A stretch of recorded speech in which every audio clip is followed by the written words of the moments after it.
C'est une histoire qui, dans un premier temps, raconte une rencontre entre Rabbi Mendel de Vitebsk, qui était un des grands de la Chassidoute, et un Gilgul. En fait, un dibouk, plus exactement. Un dibouk. Qu'est-ce que c'est un dibouk? C'est une âme qui prend possession, un esprit qui prend possession d'une personne, d'un individu, et qui le tourmente, qui le persécute, qui le fait souffrir. Alors de quoi s'agit-il? On amène un jour à Rabbi Mendel de Vitebsk un homme qui souffrait d'un dibouk. Alors le Rav, évidemment, comme tous les Talmidei Chachamim, il va d'abord chercher à valider si on ne s'agit pas d'un cas d'hystérie ou de folie. Et il se rend compte qu'effectivement, il y a un dibouk, il y a un esprit qui a pris possession donc de cet individu. Alors il lui parle, il lui dit « Qui es-tu » Et là, l'homme lui répond d'une voix tonitruante, « Je vais te dire qui je suis, moi. D'accord? Je suis un homme du premier temple, de l'époque du premier temple. Tu crois réellement que tu peux m'impressionner ?» Alors il lui dit, Rabbi Mendel de Vitebsk lui dit « Oui, parfaitement, je ne cherche pas à t'impressionner, mais je te dis que tu dois sortir de ce juif. Tu ne dois pas le persécuter, tu ne dois pas lui faire du mal.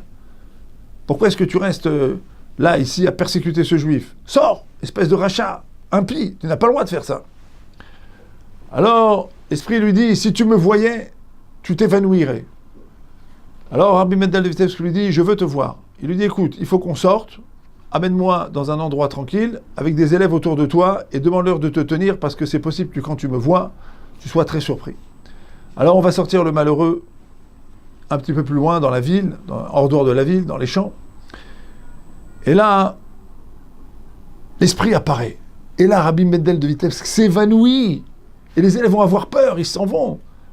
Puis finalement, il se relève après quelques secondes. Il dit, mais tu as l'air d'un tzaddik. Tu as l'air d'un géant des générations précédentes. Qui es-tu? Il dit, j'ai vécu à l'époque du prophète Zecharia. Le prophète Zecharia est un prophète qui a été lynché par la foule, qui a été assassiné. Alors il lui dit, moi j'ai vécu à l'époque de ce prophète. Et je cherche mon tikkun, je cherche ma réparation. Alors Rabbi Mendel de Vitebsk lui dit, tu vas aller voir le Kadosh de Lublin. On va emmener cet homme-là chez le Kadosh de Lublin. Le Kadosh de Lublin, c'est un des grands de la Chassidoute également. Il va s'occuper de ton dossier, en quelque sorte, de ton histoire. Alors on transporte le malheureux chez le Kadosh de Lublin. Et là, le Kadosh de Lublin, à nouveau, interroge cet esprit. Il lui dit, qui es-tu? Alors il lui dit, je peux me montrer à toi. Je peux te dire qui je suis, mais il vaut mieux qu'on sorte. Le Kadosh de Lublin lui dit, pas du tout, je n'ai pas besoin qu'on sorte. Tu peux te montrer ici, dans cette pièce. Et là, à nouveau, l'esprit lui apparaît, et le Kadosh de Lublin lui parle, tranquillement. C'est un homme d'une très, très, très grande sainteté. Et il se retrouve en face de cet homme-là, il lui dit, mais tu as l'air d'un tzaddik. Qui es-tu? Il dit, je suis un homme de l'époque du premier temple, et je suis revenu 100 fois en Gilgul, 100 fois je suis revenu dans ce monde pour réparer ma faute. Quelle faute as-tu fait? Il dit, lorsque le prophète Zecharia a prophétisé la destruction du premier temple, la foule voulait le faire taire. Je me suis approché de lui et je lui ai dit, il faut que tu te taises. On ne veut pas que tu prophétises. Tais-toi. Et le prophète, tel une source jaillissante, il avait la prophétie en lui, qui brûlait en lui, il s'est exprimé, il a dit sa prophétie. Et il avait dit à plusieurs reprises que le temple risquait d'être détruit. Mais moi, j'ai voulu le faire taire. Alors je me suis approché de lui et je lui ai mis une gifle. Et là, lorsque la foule a vu que moi, qui était un des dirigeants, j'étais un des dirigeants de Myriad, j'étais un dirigeant, je dirigeais plus de 1000 juifs, j'avais un poste important, j'étais un Talmid Chacham, j'étais respecté. Eh bien, lorsque moi je me suis approché pour le gifler et que je l'ai fait tomber, la foule a vu que quelqu'un d'important donc avait giflé le prophète, et elle s'est crue autorisée donc elle aussi à faire taire le prophète, elle l'a lynché et il est mort. Et ce qu'il raconte, il dit, je suis revenu 100 fois, en Gilgul, je suis revenu 100 fois dans ce monde pour réparer cette faute, et à chaque fois, j'ai été assassiné de manière encore plus cruelle que la fois précédente. Et mon âme n'a pas de repos. Alors le Kadosh de Lublin lui dit, moi j'ai un mérite à te trouver. Je plaide auprès du ciel pour qu'on écoute ce mérite. Dans les générations du premier temple, vous saviez que la prophétie, lorsqu'elle était émise, lorsqu'elle était dite, lorsqu'elle était jetée au public, elle décourageait les gens. Les gens n'avaient déjà plus, au moment de la fin des royaumes juifs, avant leur destruction, les gens n'avaient plus la force de faire teshuva. Tout le monde savait qu'une prophétie positive doit être réalisée. Mais tout le monde savait aussi qu'une prophétie négative peut ne pas se réaliser. Si les gens font teshuva, si les gens se repentent, la prophétie négative peut ne pas se réaliser. Vous le saviez, mais vous n'avez déjà plus la force de faire teshuva. Et vous voyez qu'à chaque fois qu'un prophète exprimait une prophétie négative et disait le temple risque d'être détruit et nous risquons de partir en exil, eh bien vous le voyez à cette époque, les gens se décourageaient. Alors vous avez voulu faire taire le prophète. Il dit, et toi, qui s'est approché pour le gifler, en fait tu lui as dit, je sais que la prophétie quand elle est en toi, le prophète quand il recevait une prophétie, il était littéralement pris par cette prophétie, elle jaillissait de lui comme une source. Vous lui reprochiez au prophète, vous lui disiez, tu dois faire l'effort de retenir ta prophétie. Tu dois faire l'effort de la retenir parce que ça fait trop de découragement, ça crée trop de découragement chez les gens. Donc il faut empêcher cette prophétie de sortir. On sait très bien qu'un prophète qui est kovesh nevuato, qui retient sa prophétie, est passible de la peine de mort. Mais vous reprochiez au prophète de ne pas aller jusqu'au bout dans son amour pour le peuple juif. Et vous lui disiez, est-ce que ça ne vaut pas la peine que tu fasses taire cette prophétie pour laisser les gens faire teshuva? Parce que peut-être que ça va trop les décourager. Et l'homme lui dit, c'est la première fois depuis la destruction du temple. Rabbi Mendel de Vitebsk et les Kadosh Oublim, il a vécu il y a environ un peu plus de 200 ans, un peu moins, pardon, de 200 ans, d'accord? La destruction du temple, c'était il y a 2400 ans, la destruction du premier temple. 2400, 2500 ans environ. C'est-à-dire que cet homme-là, pendant environ 2200 ans, il a erré. Il a dit, en 2200 ans, je suis revenu 100 fois en Gilgoul, pour cette gifle que j'ai donnée, cette gifle qui a poussé toute la foule à lyncher le prophète Zecharia. Et à chaque fois, personne n'a trouvé de mérite pour moi. Et là, tu es le premier à me trouver un mérite.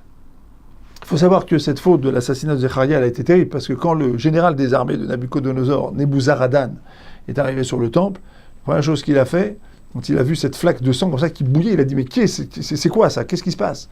Alors, on a amené des dignitaires, mais tout le monde refusait de parler, jusqu'à ce qu'il sorte son épée, et il menace de tuer donc les dignitaires qu'on lui avait amenés. Il dit, dites-moi de quoi il s'agit. Et ils ont été obligés de lui révéler, honteusement, qu'il s'agissait de l'assassinat d'un prophète, qui avait été lâchement assassiné par la foule, sur les ordres donc des dignitaires du peuple.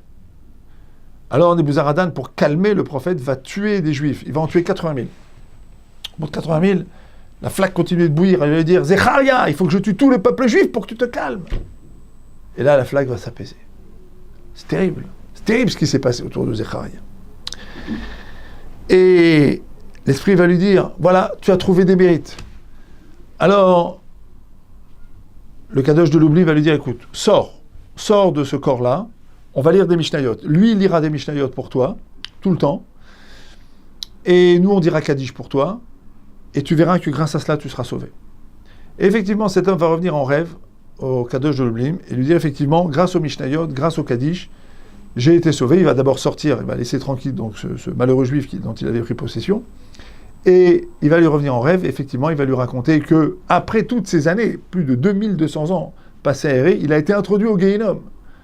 Et après le Gehinnom, eh bien, il a réussi à trouver sa place dans Menuchat Olamim, il a réussi à avoir sa place quelque part dans le monde des âmes, et vous, Gial et Menuchat Olamim, il a été donc sauvé de cette punition. Mais chaque fois, il était revenu 100 fois en Gilgoul pour cette gifle qu'il avait donnée, et chaque fois, il avait été assassiné de manière encore plus cruelle que la fois précédente.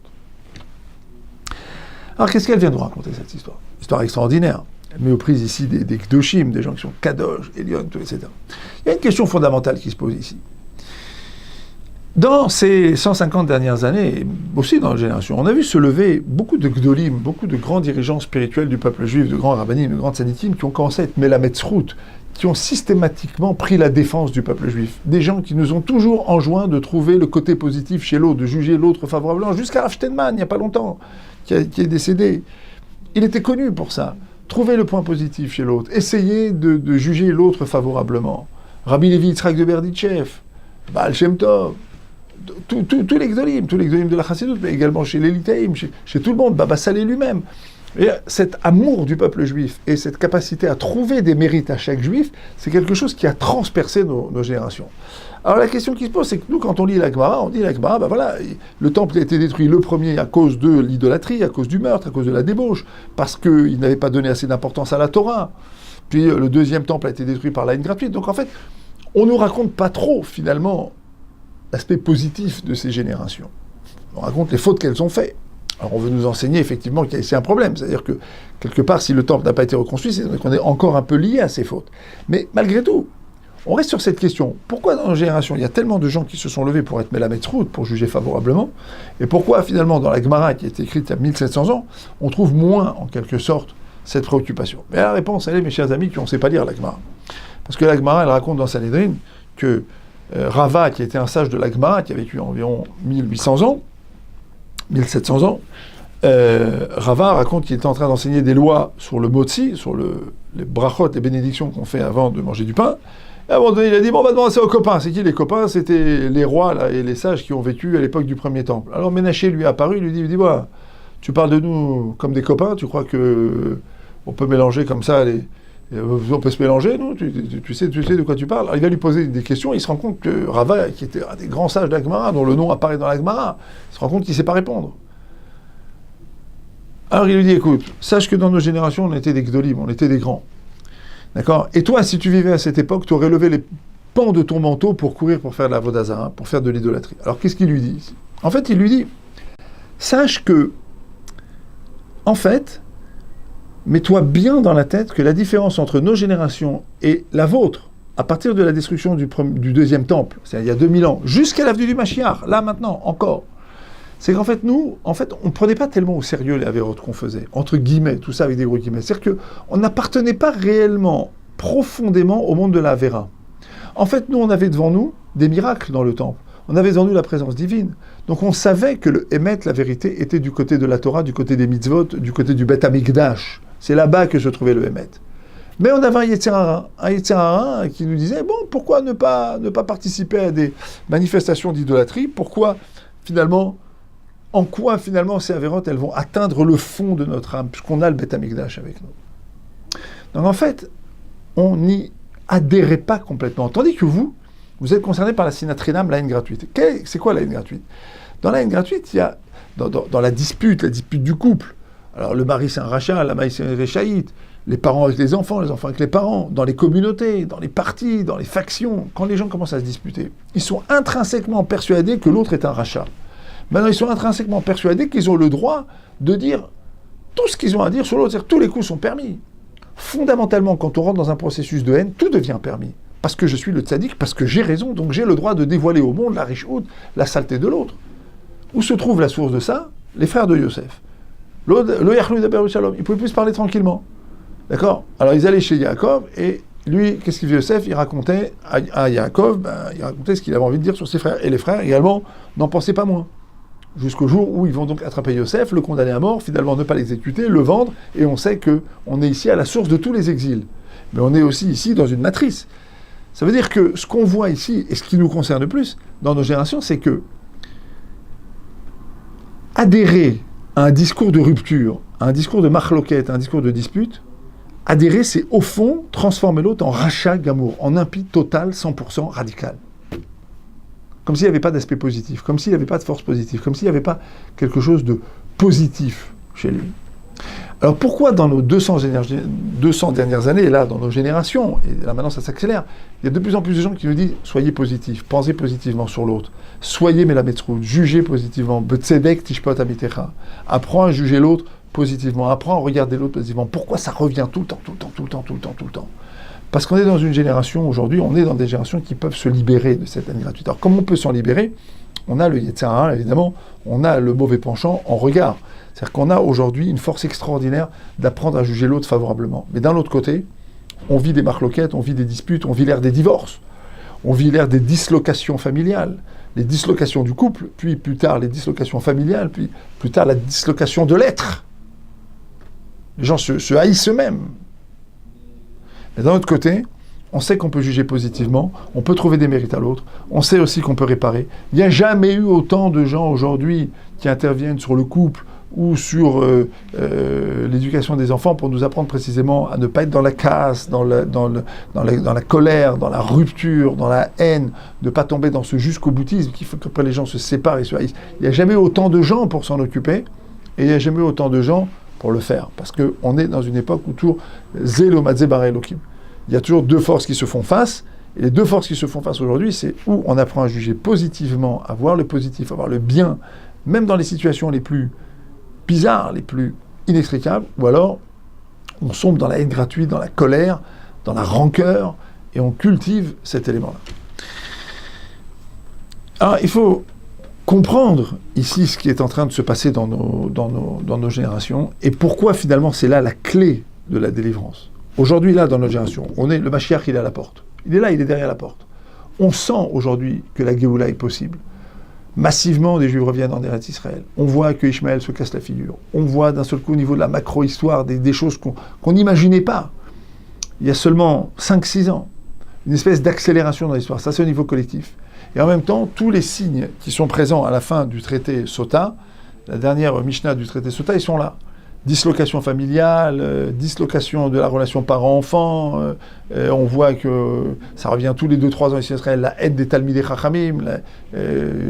On voit cette division entre factions et autres, etc. Donc on voit tous ces simanim, on voit tous ces signes. Alors, dans nos générations, se sont levés des tzadikim qui nous ont rappelé qu'en fait, le fond du problème que nous avons, c'est finalement apprendre à vivre avec nous-mêmes. C'est-à-dire apprendre à s'accepter. Parce qu'en fait, au fond, si les gens ne sont pas capables d'accepter l'autre, c'est parce qu'ils ne sont pas capables de s'accepter eux-mêmes. Et pourquoi ils ne sont pas capables de s'accepter eux-mêmes ? Parce qu'ils ne sont pas capables de se vider des discours négatifs et du regard négatif qu'on a tenu à leur égard. Donc c'est des gens qui ont appris à continuer à se détester. Et donc qui ont appris à continuer à mal se comporter. Et donc qui apprennent à mal se comporter en couple, en famille, et donc qui apprennent à provoquer des ruptures. Et de ces ruptures-là, on crée des individus qui après rentrent dans des mécanismes de rupture, même sur le plan social, sur le plan professionnel, dans la vie. Et donc la société, la chevra, le groupe, est infesté par cet esprit de rupture. Et donc, en regard de tout ça, parce que la délivrance peut venir, alors des milliers de gens se relayent sur Internet, dans les cours de Torah, partout, pour nous rappeler qu'on peut juger positivement. On peut sortir de la haine. On peut éviter la haine. On peut éviter la haine gratuite. Mais cette histoire que nous avons racontée, elle est extraordinaire, parce que qu'est-ce qu'elle nous montre ? Elle nous montre que la dynamique de la haine, elle dépasse de très très loin la personne qui agit. C'est-à-dire que cet homme-là, par exemple, on voit 100 fois en Gilgul, mais il a mis une gifle. Lui, il avait des bonnes raisons de mettre sa gifle. D'après le Kadosh de Lublin, qui a été Melametzrout à ton sujet, qui l'a jugé favorablement, il avait toutes les bonnes raisons de donner cette gifle, en quelque sorte, entre guillemets, d'accord ? Eh bien, dans toutes les disputes, c'est comme ça. Dans tous les départs de feu, d'accord ? C'est les départs de feu, c'est les départs de haine gratuite, les départs de marloquette, les départs de divorce, les départs de tout ce que vous voulez, les départs de rupture, eh ben, on a des bonnes raisons de rompre. On a des bonnes raisons d'aller se bagarrer, on a des bonnes raisons de haïr, de détester, et de commencer à se rentrer dedans. Toujours des bonnes raisons. Alors peut-être que la solution, elle est dans la lettre du Ramban. Je vais donner, puisque il faut quand même donner toujours des solutions. Si vous lisez attentivement la lettre de Nachmanide, qui est une lettre qui invite, dans un premier temps, à calmer la colère, parler doucement. Apprendre à parler doucement et posément.